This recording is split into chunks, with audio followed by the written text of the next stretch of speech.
diaframas, né? Muito bom com a situação.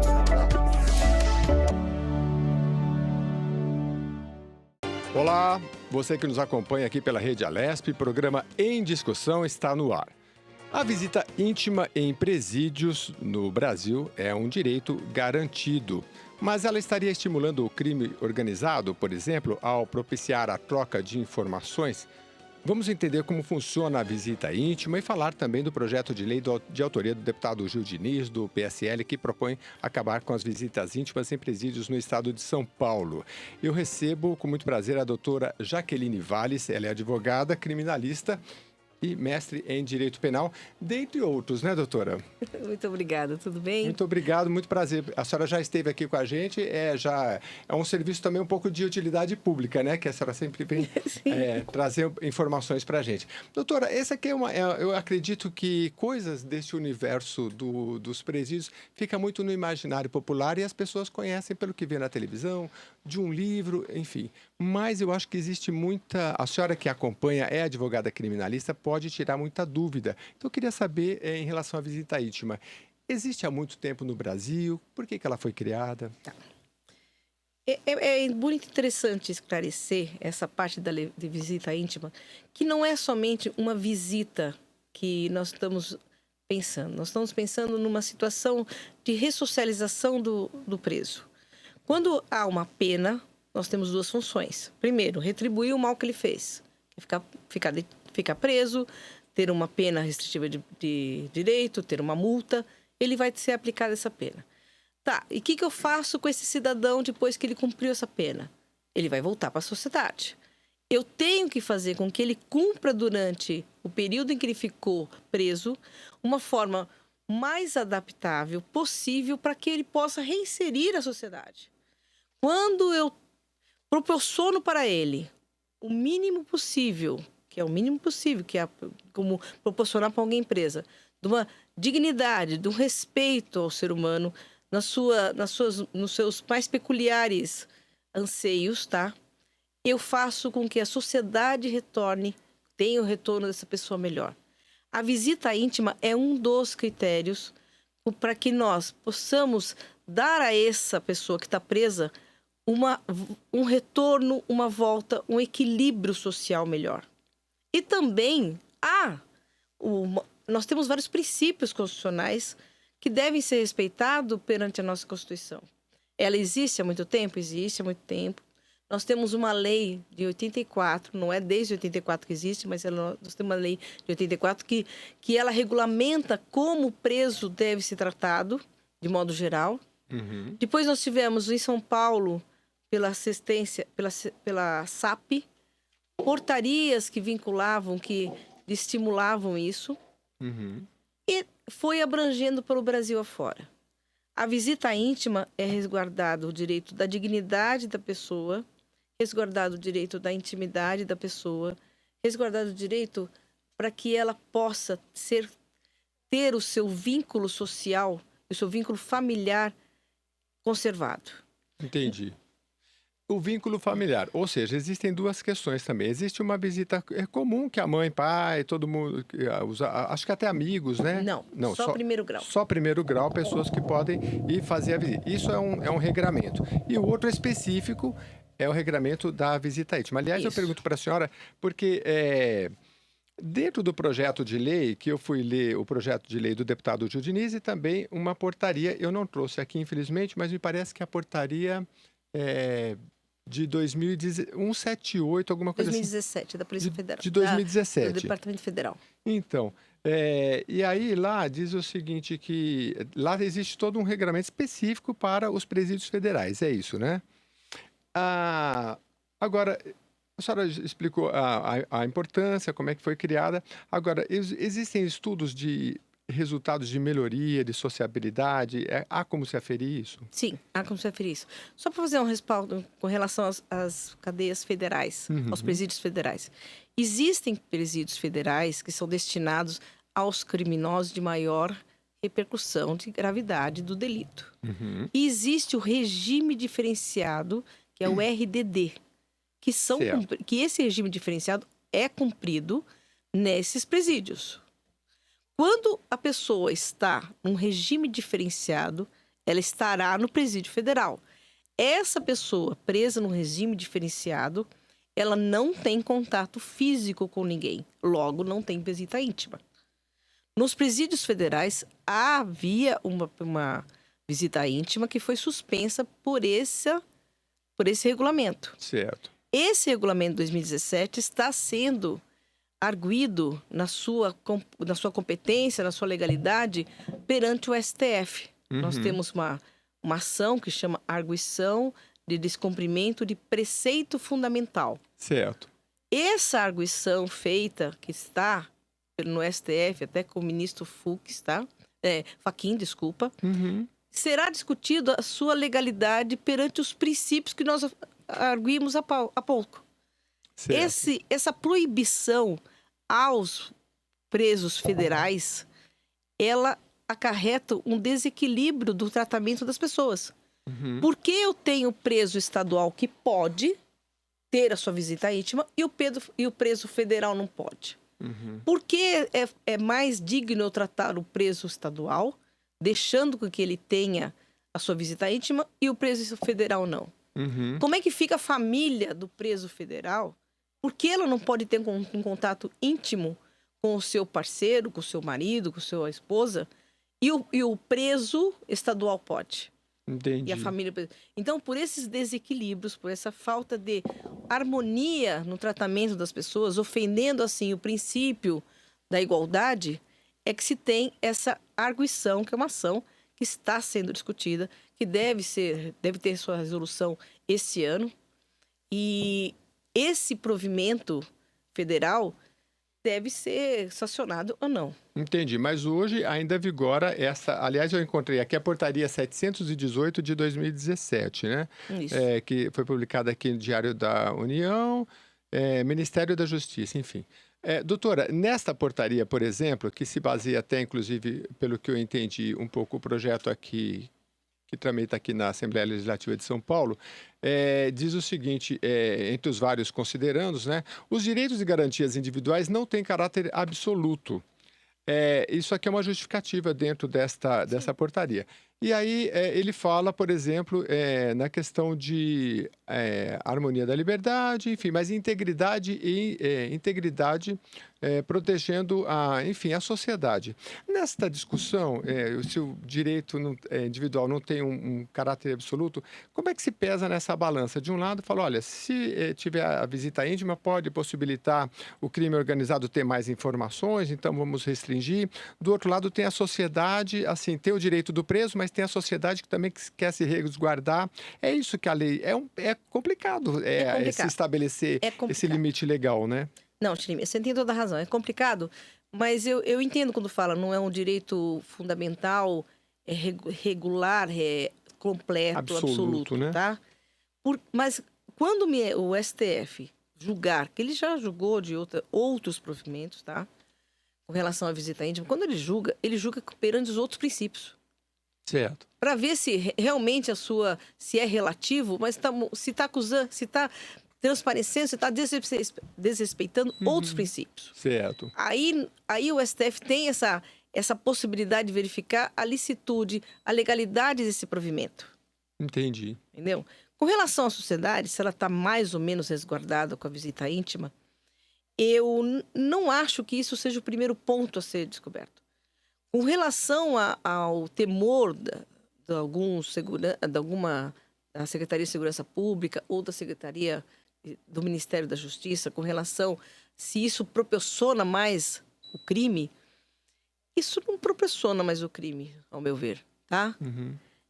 Porque eu tenho outras maneiras, porque a grande dúvida é, quando a visita íntima está com o seu detento, ele tem possibilidade de passar algum tipo de recado, algum tipo de aviso, mas isso pode ocorrer sem visita íntima. Não há necessidade, não há nos visitas, durante os dias de visita, nos halls de visita que ocorrem, que a gente vê em filme, e isso é muito parecido, não há uma observação eletrônica muito clara, muito em cima do detento e seu familiar. Uhum. Então, falar que isso só ocorre durante a visita íntima, eu creio que seja uma ingenuidade. Uhum. Agora, doutora, vamos falar. Eu gosto Vamos sempre de falar. colocar a questão da realidade Sim. e daquilo que a gente intenta como o que fosse o ideal, né? Tá. Porque, assim, no caso das mulheres que vão fazer essa visita íntima, elas passam pela, como é que chama? Revista. A revista, né? Sim. Na prática, essa revista funciona em Muito. todos os presídios? A gente pode Muito. dizer que realmente funciona. Nós temos um aparelho eletrônico, eu vou falar modo as palavras bem fáceis, que fosse um raio-x, tá? Mas mesmo nas prisões mais longínquas, não só no estado de São Paulo... Desculpa, me falta esse Essa dado informação, me exatamente. falta. Eu iria Não, falar. eu tô querendo questionar Mas, por exemplo, porque, em assim... São Paulo, Certo. em São Paulo e grandes capitais, Certo. temos sim o correto. raio-x, tá? Que isso verifica muito, muito claramente. Não tem mais aquela revista em São Paulo, não tem mais aquela revista vexatória. Vexatória que foi tema de muito debate Sim, muito sim, tempo, isso né? não existe mais, então torna muito seguro. Certo. Então, com relação às visitas, quem entra lá, entram de forma muito bem revistadas. Certo. Entendi. Doutora, a gente prometeu aqui no início do programa tirar as dúvidas de forma geral da questão da visita íntima, então queria aproveitar para algumas questões que foram colocadas aqui. Por exemplo, o requerimento. Existem requisitos necessários para a concessão Precisa. de uma visita íntima? Sim. E antes disso, eu queria também, agora eu me lembrei, cada presídio, a lei estabelece ou cada presídio pode regular, por exemplo, esse preso ele teve um mau comportamento, ele pode se restringir também? Olha, quando existe o mau comportamento, nós vamos falar em falta. Em falta disciplinar, pode até acarretar em crime praticado durante a prisão, tá? Essa falta disciplinar, ela pode levar a um castigo. Esse castigo pode ser, sim, restringi-lo de visita, independente se é visita íntima ou visita regular, tá? Durante 30 dias. Então, quando o preso... vamos só voltar um pouquinho nisso. Sim. Como é que é feita a visita íntima? O preso vai indicar para o presídio, para a casa onde ele está custodiado, quem são as pessoas que podem visitá-lo. E ele tem um limite. São pessoas de primeiro grau, maiores de 18 anos. Ah, mas meu filho é menor, tem que pedir autorização. Nesse caso, são as pessoas que estão já relatadas, estão discriminadas no rol de visita, que chamam. Esse rol de visita é verificado no momento em que a pessoa chega lá. Esse visitante tem que fazer um cadastramento que chama carteira, eles chamam de carteirinha, um cadastramento antes, no qual ele tem que levar toda seus documentos pessoais e ele fica cadastrado naquele presídio. Então, fica o visitante cadastrado no presídio para visitar o presidiário X. Ele não pode chegar lá sem um presidiário indicado. Ah, vim aqui hoje visitar o João. Não, isso não existe. Vim aqui visitar o João. Tá bom, você está no hall de visita? Vai verificar. Não estou no hall de visita, então você não vai entrar. Então, tanto há um controle interno como externo. Quando o preso indica, ou a presa também, ou o adolescente também, não vamos esquecer que nós temos esse regulamento de visita nas três situações. Presídios femininos, presídios masculinos e também aos adolescentes. Quando eu tenho lá a indicação de esposa, ou de esposo, ou marido, ou mulher, ou convivente, ou também, essa pessoa poderá fazer a visita íntima. Essa pessoa terá o seu regulamento íntimo. Só para elucidar, essa visita íntima não é feita em um local separado. É feita no mesmo local onde eles adormecem, onde eles dormem. Mas não diz que não pode ser na cela? Não é na cela. É na cela. É na cela. É na cela. Mas isso é permitido, então? Isso é permitido. É na cela. Mas e se a cela tem mais de um? Aí, na prática, às vezes é um lençol que infelizmente, divide... eles fazem os próprios internos fazem um regulamento, tá? Para que todos possam ter sua visita de forma privada, de forma mais salutar possível. Entendi. Mas é na cela. Entendi.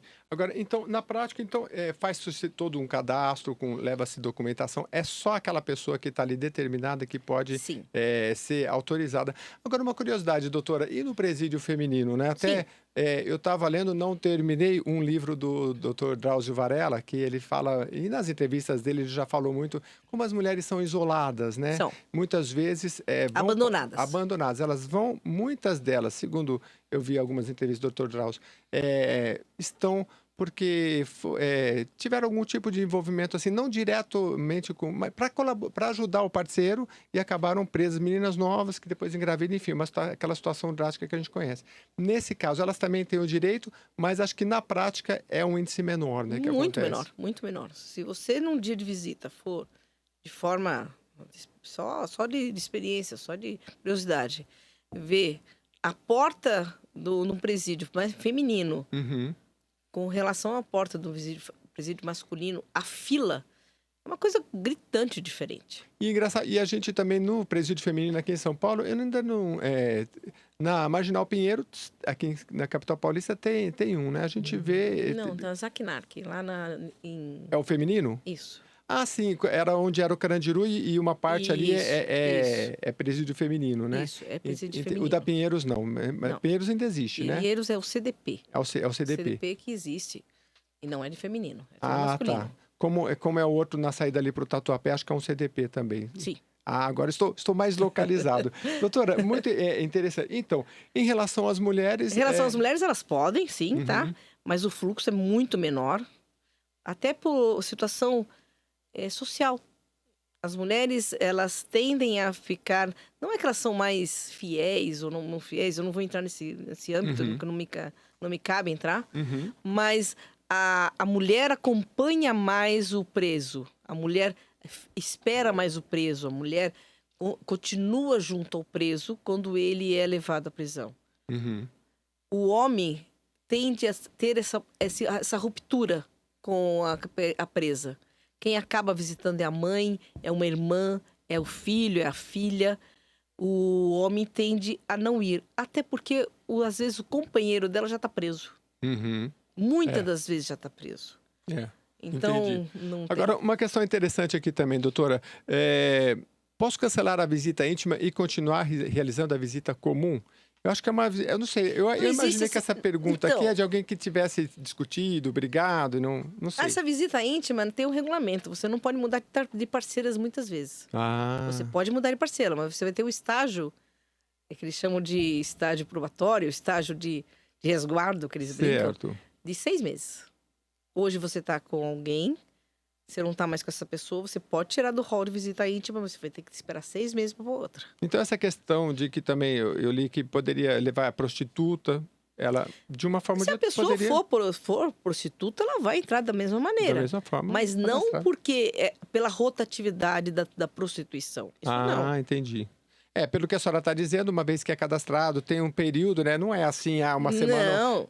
De um Hoje eu vou jeito, outra receber a semana- Maria, hoje eu vou receber a loira, hoje eu vou Entendi. receber... Não, Entendi. não. Ou seja, há critérios para que essa visita Muito seja... rígido, são muito rígidos. E se essa pessoa tiver algum apontamento criminal, se essa pessoa tiver algum tipo de vinculação com o crime, ela não vai entrar. Se essa pessoa tiver algum envolvimento, um exemplo muito clássico, Jeremias, o que é? Nas prisões por violência doméstica. Sim. Nas prisões de violência doméstica é muito interessante que as pessoas que são presas, vamos imaginar o homem que é preso, tá? Por violência doméstica, seja uma violência grave, tentativa de homicídio, uma lesão grave, as vítimas, mulheres, não podem estar no rol de visita. Certo. E elas querem estar no rol de visita. Então há um conflito, às vezes. Porque ele não pode colocar... mas eu já fiz as pazes com a minha ex-vítima. Porque a justiça, eu estou entendendo que a justiça tem que proteger Preservar. a integridade dessa pessoa, Mas nós né? temos vários pedidos Para as pessoas visitarem. para as pessoas visitarem. Olha, a legislação penal, às vezes, é difícil entender, Roberto, porque a doutora pode até nos atualizar. Mas, por exemplo, uma pessoa vítima de... Uma pessoa que estuprou uma menor, por exemplo, se ela Estupro de casasse, vulnerável. um estupro de vulnerável, se ela casasse, eu não sei se essa lei vigora Não, ainda. não vigora mais. Não, essa não vigora mais. Mas vigorou, só para explicar então, se a pessoa casasse Extinguir a punibilidade. extinguia a punibilidade, né? Mas isso não é tão antigo, deve ter o quê? Uns 5, 10 anos no máximo. Sim. Eu me lembro o caso Porque antigamente se casavam muito jovens. Uhum. E quem era considerado vítima de estupro era menor de 14. Sim, E antigamente eu tinha casamentos muito jovens, sim. que não havia nenhuma situação de mal entre o relacionamento, só que era uma menina, tá? Uhum. Que tinha relações sexuais com o seu noivo. Então, ao pé da letra, era considerado estupro. Aí ele fala, não, mas eu não tô estupro, eu vou casar. Ah, você vai casar? Então tá bom. Casou, extinguiu a punibilidade, porque os casamentos eram se faziam muito jovens, né? Mas que na prática acabaria servindo posteriormente para pessoas que praticaram o crime, vai lá a casa depois Mas se você imaginar que uma exime pessoa do crime. realmente que foi vítima do estupro, ela não vai casar. Uhum. Agora, aquela pessoa que realmente teve relações sexuais de forma convincente, de forma amigável, se ela quiser casar, ela casa. Uhum. Então, a lei impôs aí só para a mente clarear. Olha, não vou levar para cadeia alguém que está num relacionamento normal com uma Entendi. menor de 14 anos. Entendi. Doutora, esse projeto de lei que a gente mencionou aqui, deputado Gil Diniz, é o projeto 29 de 2020, ele... Vou colocar aqui o artigo 1º. É vedada a visita íntima nos estabelecimentos penitenciários estaduais localizados no estado de São Paulo e entende-se por visita íntima, e o artigo vai explicando, aquela realizada fora dos pátios, destinados para esse fim, e por aí vai, né? Nos termos desta lei, por decisão judicial, será permitida para o réu, colaborador ou delator premiado. Seria permitida essa visita íntima. Esse projeto está na Comissão de Justiça e Redação aqui da casa, né? Eu queria que a senhora analisasse assim, os aspectos legais, a senhora acha que Sim, eu acho válido o projeto, acho válido a sociedade discutir, tá? Uhum. Acho válido o deputado ter ingressado com esse projeto. Tem um viés, sim, tem uma preocupação da sociedade, que eu acho que foi a preocupação do deputado. É uma discussão antiga.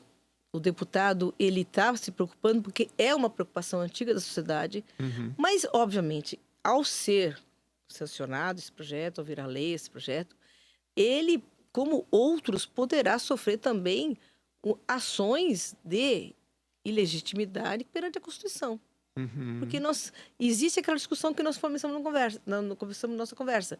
Existem princípios básicos que algumas proibições podem ser de forma atacadas, podem ser desrespeitar a Constituição. Uhum. Então, esse projeto eu acho muito válido, a sociedade está pleiteando, mas pode também surgir aí um questionamento sobre a sua legalidade. Entendi.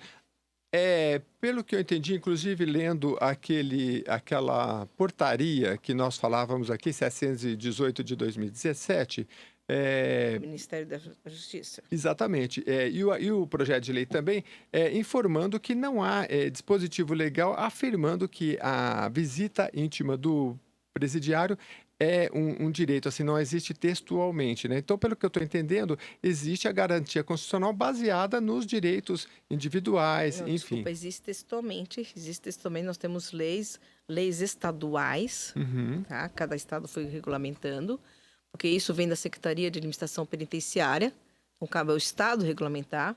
Então, existem essas leis. Uhum.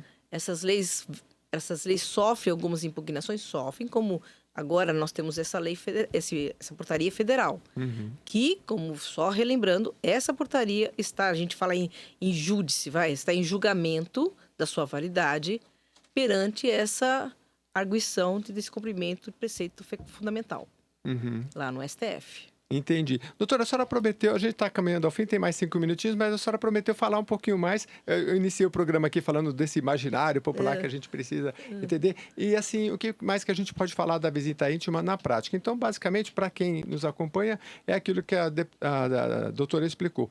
é regrado, os presídios têm uma autonomia, a pessoa precisa se cadastrar, documentar, e não é uma coisa assim que hoje vem uma pessoa, outra vem outra. Vamos falar claro, não é uma bagunça. Agora, claro que tudo depende das condições do presídio também. Acho que são realidades, né? Brasil afora, vamos falar. Embora a gente esteja falando do estado de São Paulo.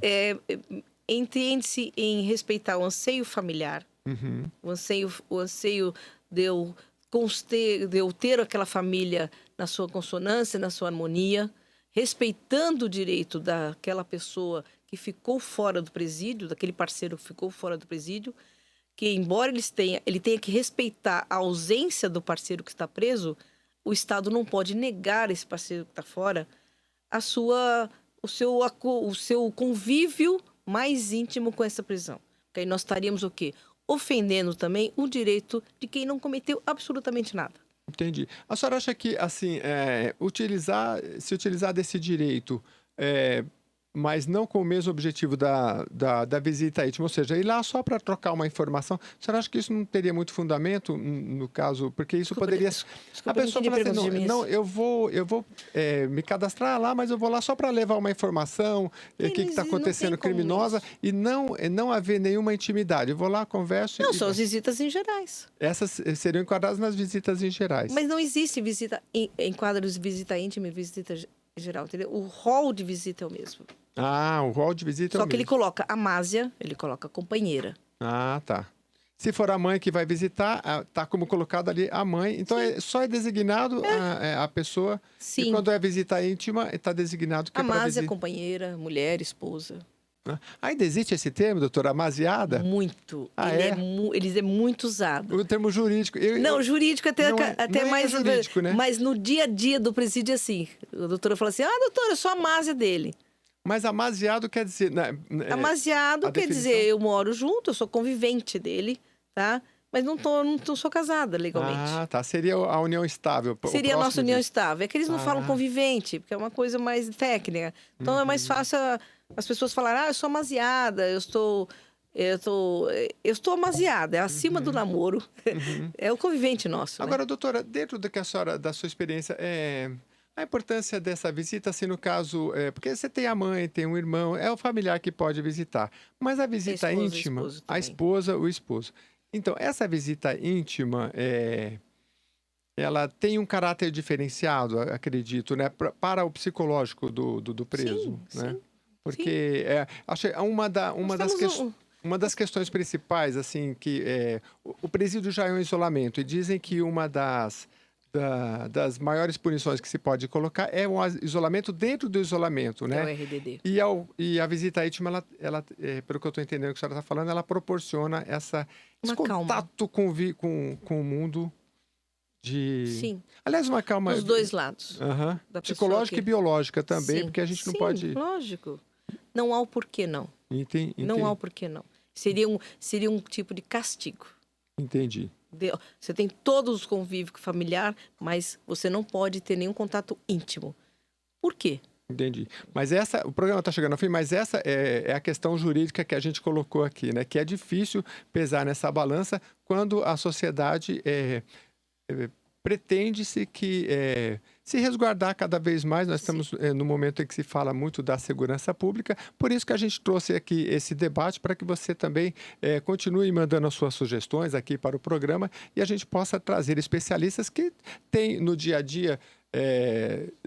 no caso da doutora Jaqueline Valles, que é advogada criminalista, contato com essa realidade pode nos abastecer aqui com muitas informações. Doutora, eu quero agradecer bastante. Muito obrigada, eu vi que outro dia a senhora falou de um tema que está muito premente agora, que a gente está gravando esse programa, que é a época do Carnaval. A senhora falou sobre... Importunação sexual. Importunação sexual. Então já fica o convite aqui para vir mais vezes e falar, porque esse é um tema muito abrangente também. Sim. E na capital paulista aqui... Com prazer.